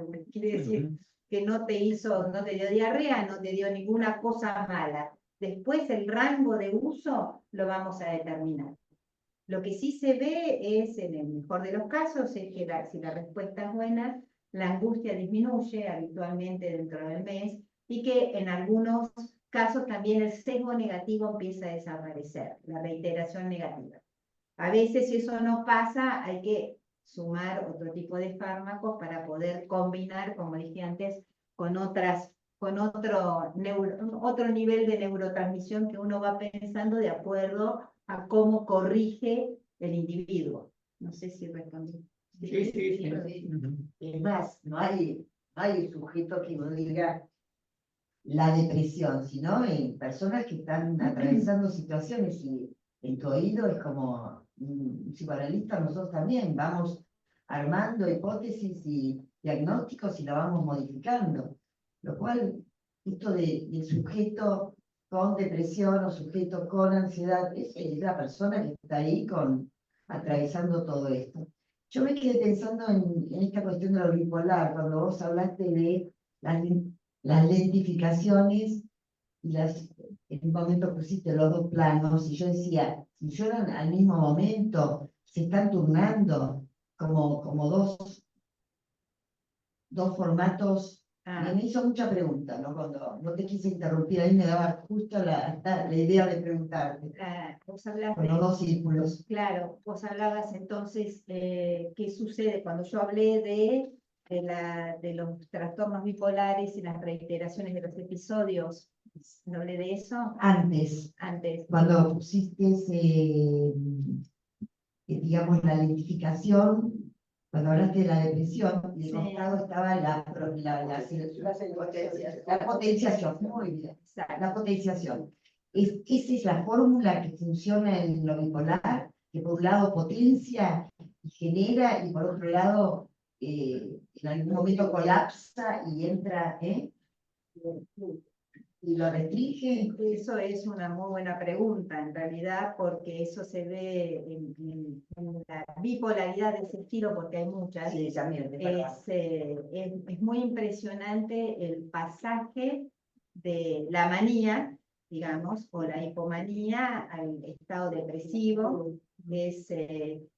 Lamentablemente es una enfermedad que tiene mucha carga genética, ¿no? A veces los traumas ponen sobre la mesa, ese trauma pone sobre la mesa la expresión genética de una bipolaridad y comienza por ahí después de un hecho traumático, por ejemplo un cáncer de mama.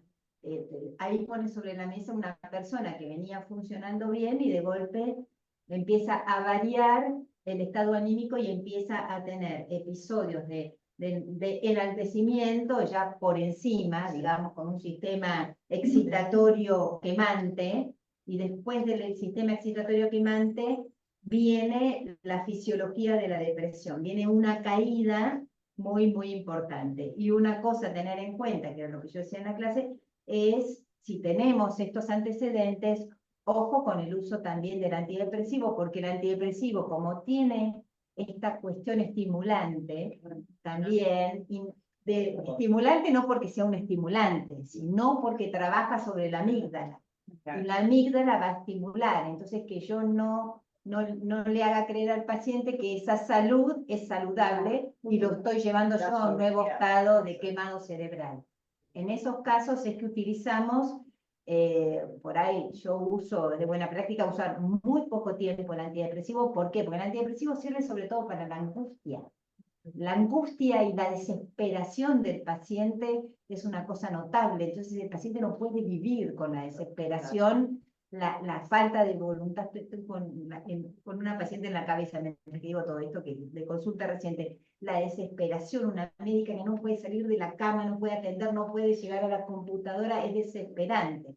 Ya había tenido en febrero un antidepresivo, le habían dado, no funcionó, le ponen otro antidepresivo, yo le explico que yo creía que ella no tenía una depresión, que ella por los antecedentes tenía una bipolaridad, entonces que íbamos a hacer el tratamiento de ella principal eran los estabilizadores. Vamos a salir del estado depresivo, que era después de un mes salió, respondió, y yo voy a sacar el antidepresivo rápidamente, lo más rápido que pueda, y la voy a sostener con estabilizadores, porque si no yo también la voy a llevar a un nuevo ciclo. Cada ciclo es memoria depresiva. Uno de los problemas que tenemos con las memorias es que la memoria no se va. Un episodio traumático, ustedes saben bien que, bueno, siempre va. Nos queda en la caja negra, ¿no? De los circuitos.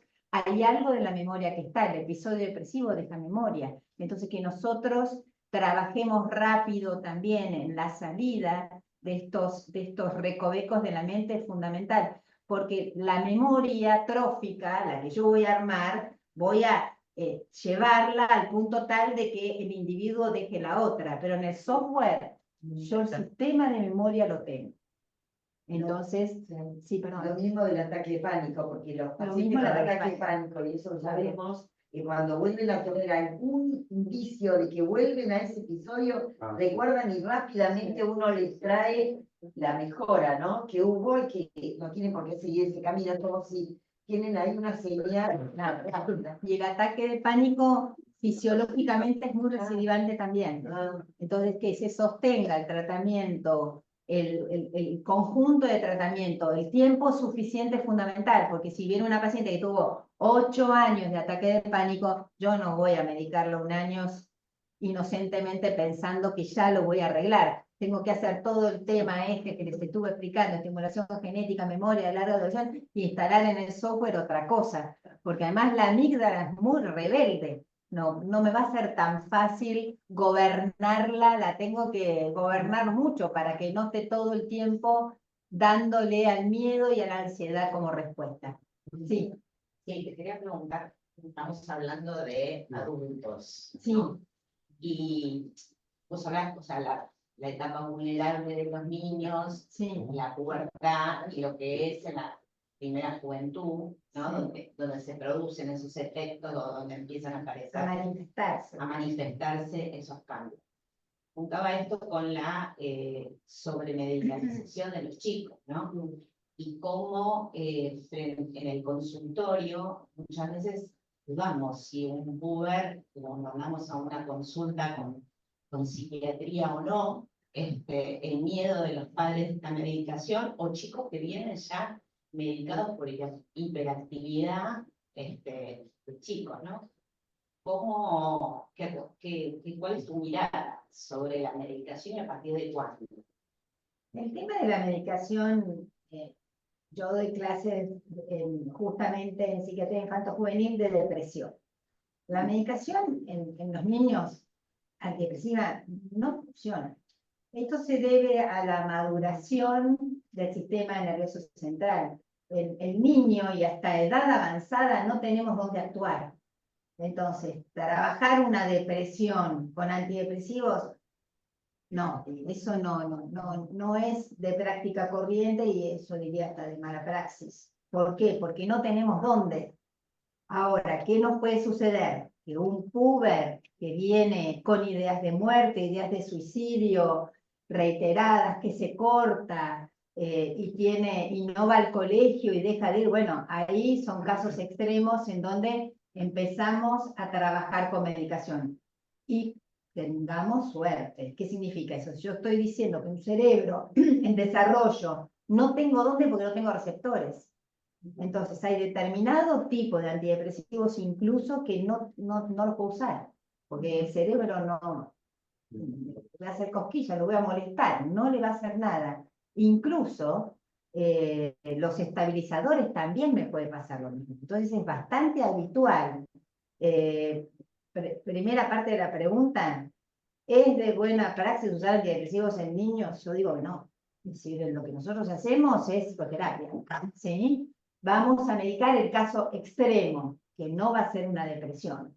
Ya nos mudamos a otro campo de trastornos. Y también a los padres que nos traen al niño. Hay muchos padres que nos obligan a hacer algo con ese hijo que no aguantan más. Ese es otro tema, ¿sí? Entonces, ¿qué usarías en lugar de antidepresivos? Y usamos si llegas a un caso extremo. Un caso extremo que con cortes, y ahí utilizamos inhibidores dopaminérgicos, utilizamos de la línea de los antipsicóticos. Sí. Y además, con todo hay que tener la suerte de que el cerebro responda, porque el problema de la maduración cerebral es que termina llegando a los 30, con lo cual, si nosotros tenemos un chico de 13 años y no le estamos pudiendo ayudar con nada, es porque no tenemos el cerebro, no tenemos el material en donde actuar. Entonces estamos realmente en problemas. Por ejemplo, yo tuve una chica, ahora ella tiene una discapacidad, con lo cual en la discapacidad además tenemos un cerebro mayor, la cantidad de interrogantes que tenemos a la hora de medicar. La chica es divina, pero le agarran estados de ansiedad, rompe todo, se da la cabeza contra la pared, no va a sus clases de nada. Entonces, bueno, el psiquiatra anterior, pobre, hizo todo me vino con bandeja de todo lo que no tenía que usar. Todos los medicamentos le habían hecho mal, absolutamente. Todos los medicamentos que utilizamos, estabilizadores, antiepilépticos, todo lo que usamos, la chica le había dado exactamente lo inverso. Exactamente lo inverso. Lo único que hicimos con esta chica, trabajé con el director del proyecto de cannabis medicinal en la Argentina, que hizo acá el estudio en el hospital de Garrahan, que es el doctor Caraballo, que hizo el estudio en el Garrahan de cannabis medicinal. Trabajé con él y solo respondió al cannabis medicinal. Todo lo demás sí lo sacamos. Había momentos en que la chica parecía que había que internarla. Lo que quiero decir con esto es que en los niños, en el puber, tenemos que tener suerte de que tengamos la respuesta que buscamos. Muchas veces un fármaco empieza a responder y después ya no responde más y te da exactamente lo contrario.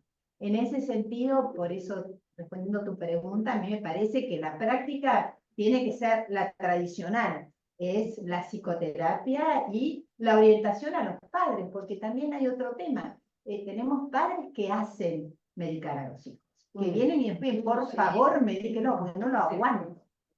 Y uno ve que el chico con uno está bárbaro en sesión, pero en la casa es la piel de Judas. ¿Y Entonces, aceptan ser medicados ellos? ¿los niños? No, no.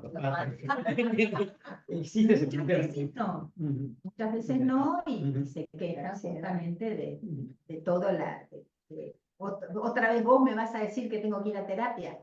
No, no, sí, esta es la medicación. Claro. Y en lo mejor de los casos logramos que sea la madre o el padre el que se medique, ¿no? Ujú. Pero bueno, volviendo un poco a lo que planteaba Lili, creo que una de las propuestas psicodinámicas que más me acompaña con todo esto, creo que es el punto de vista relacional, ¿no?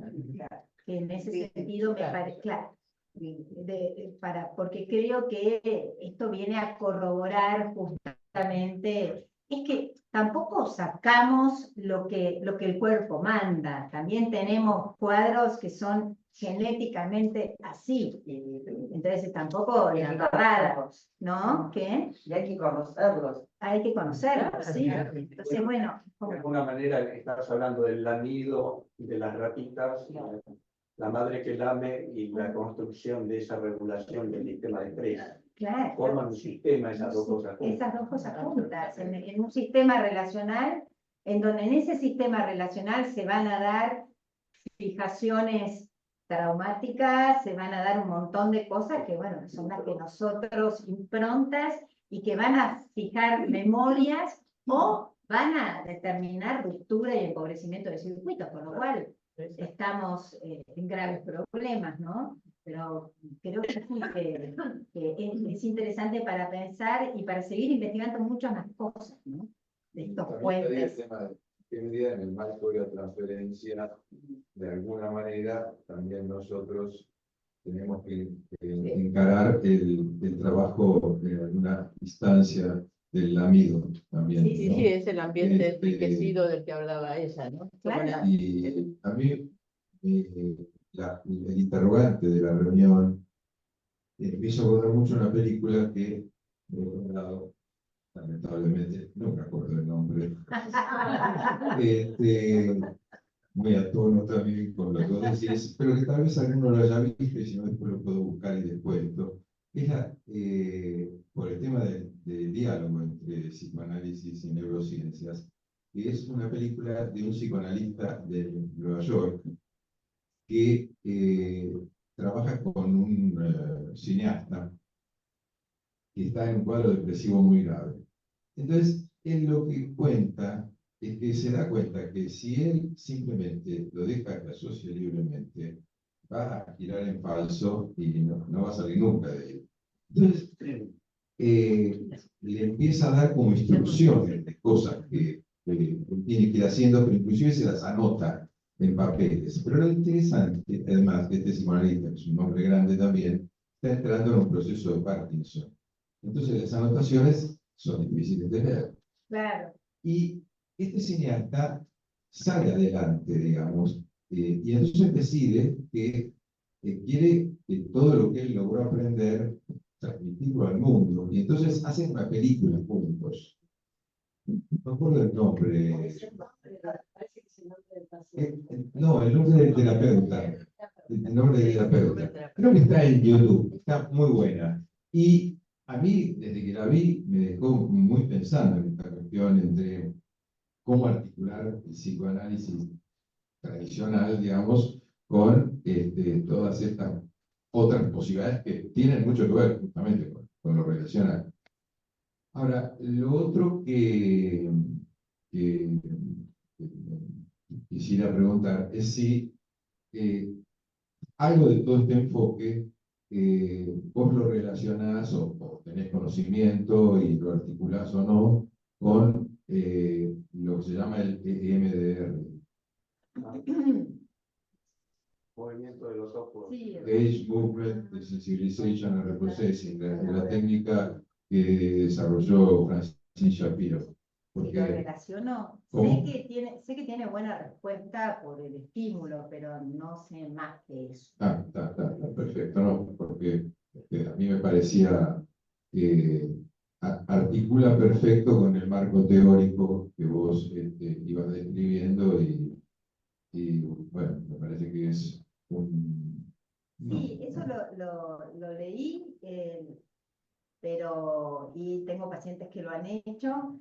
Creo que en algunas circunstancias este estímulo de recableado funciona. Lo que yo no vi como resultado en los pacientes que lo hicieron, que me dijeron, mira, Silvana, voy a ir a hacer esto, hacelo, y después volvieron, es que no siempre se sostiene en el tiempo. Ay, me parece que dejé una paciente clavada. No, yo le dije, hola, Zoe. ¿Te acordás que venías a la tarde? ¿Volvés? Bueno, de paso, Dale, para los que están en Zoom, 1:30, 13:30, estamos dale. casi sobre la hora. ¿Alguien Dale. quiere participar? Espero eso, chao, chao. Sí, pobre, sí pasa. Sí, yo concuerdo totalmente con lo que vos No, decís. pues lo que yo vi Porque- es que la duración es como que, creo que como en lo inmediato resuelve, es como muchos de los estímulos cerebrales. Por ejemplo, a mí me ha pasado con una paciente que la atendí desde los 17 con un cuadro depresivo que espantoso, espantoso, espantoso, con la muerte, con una cosa tos con la muerte, y veía la muerte en el auto, y entonces cada poste significaba que estaba su cabeza estampada. Un horror de los horrores de la medicina, de estos que le di todas las cosas que se puedan imaginar, hasta que en un momento le dije, mira, ya habían pasado 5 años, dice electroconvulsivoterapia. La odió ella, pero yo terminé con la idea de la muerte. La odió ¿por qué? Porque yo le volé todo, también volé las memorias. Después, hoy está regia, la electroconvulsivoterapia se la hice hace 2 años, pero era imposible correrla de la muerte. Era imposible, imposible. Ella todo el tiempo vivía y salía con una botellita porque en cada esquina había una imagen de ella, de cómo se estampaba contra esto, le volaba la cabeza, dormía, con eso 5 años así, ¿no? Entonces, bueno, después fue recuperando su memoria, hoy está regia, pero creo que algunas cuestiones, bueno, son casos, ¿no? Eso es muy lindo, no sé si leyeron el libro de Manuel Carrer, Yoga, Ah, sí, que sí. cuenta en el libro cómo va peleando a través de 1000 técnicas distintas con su cuadro depresivo hasta que llega a la electroterapia y bueno, cómo a partir de ahí retoma, ¿no? Ahora, en relación con lo que decía... Estamos en horario, ¿qué? ¿Les parece? Seguimos, si ustedes quieren. Bueno, un taller, a modo de taller, ¿no? Esto que trajo, sí, los puentes. Sí, estaría bien. Él me estaba diciendo. Bueno, yo lo que les diría es muchísimas gracias, sobre todo a vos en particular. Bueno,